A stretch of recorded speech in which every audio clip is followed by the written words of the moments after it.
Hello.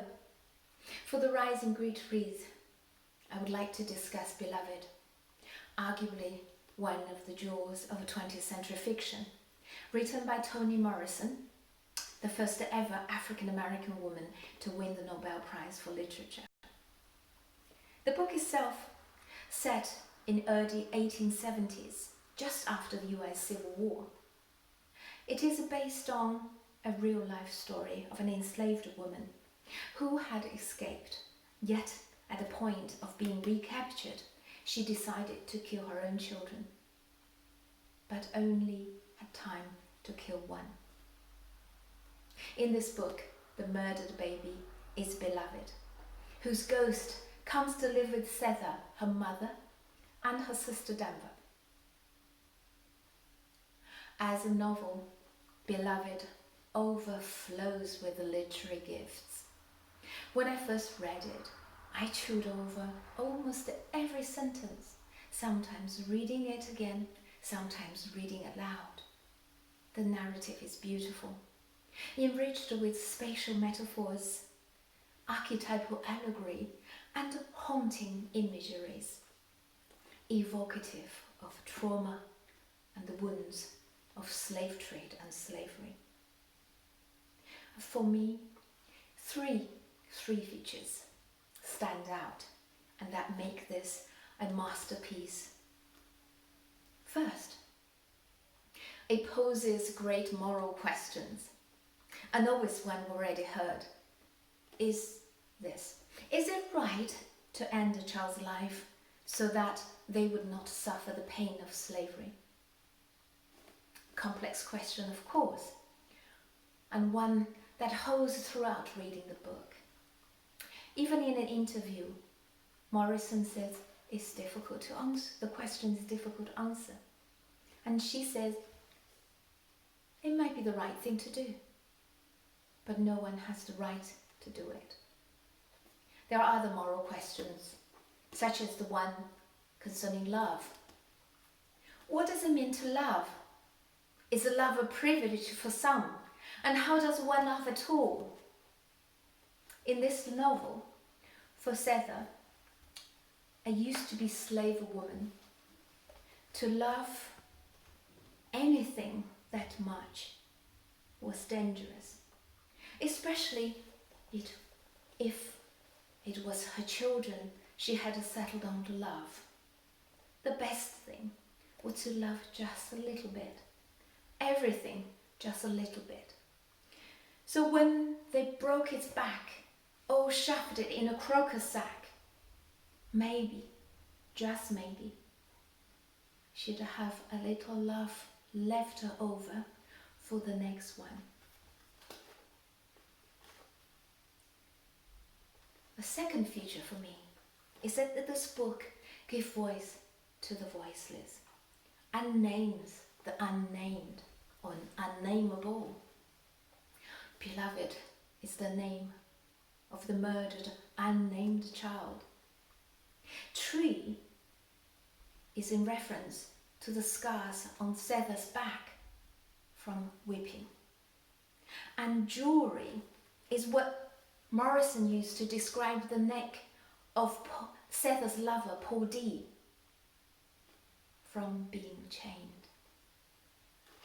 By speaking the unspeakable, describing the indescribable, Morrison unfolds the deep truth of slavery, the horror of dehumanization, but also the profound humanity of the enslaved. Here, Paul D describes Setha's tenderness about his neck jewelry. Its three wands, like attentive baby rattlers, curving 2 feet into the air.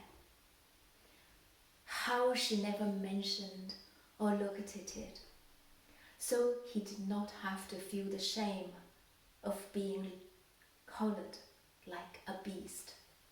Only this woman, Setha, could have left him his manhood like that.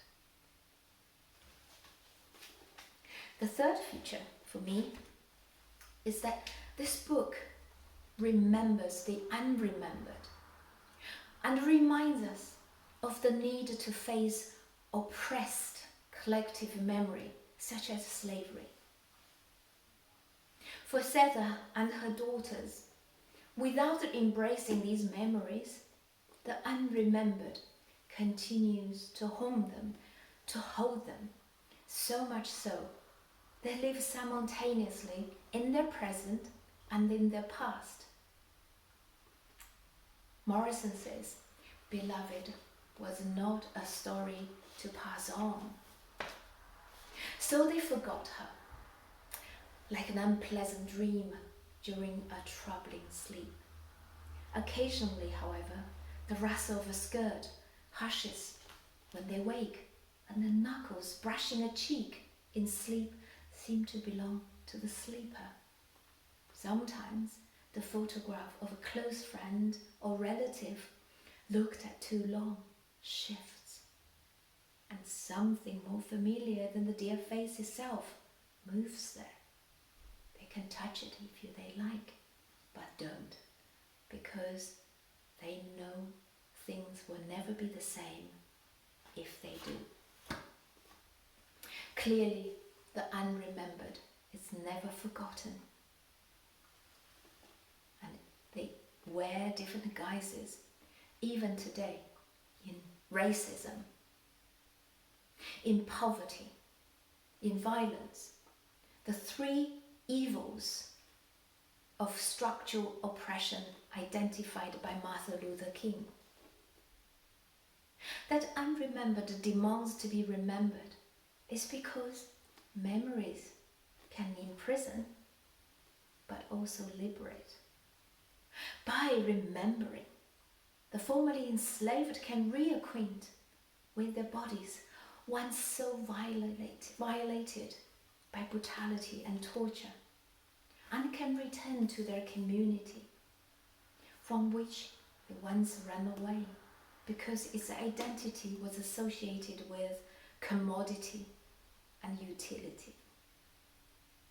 Martin Luther King calls this new place of belonging the beloved community, built on dignity, compassion, and mutual respect.